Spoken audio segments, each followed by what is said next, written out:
Rồi test cho mọi người nghe cái bộ kèn kèn hụ nha mọi người.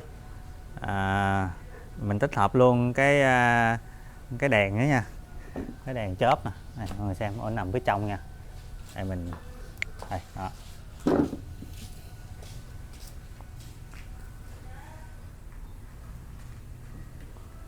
Đó. Thích thì tắt đó. Đó, thích thì mở đó.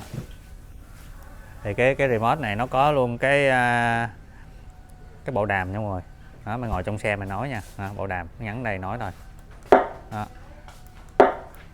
Đó. Rồi ok, test nha, mở đèn lên đây đó.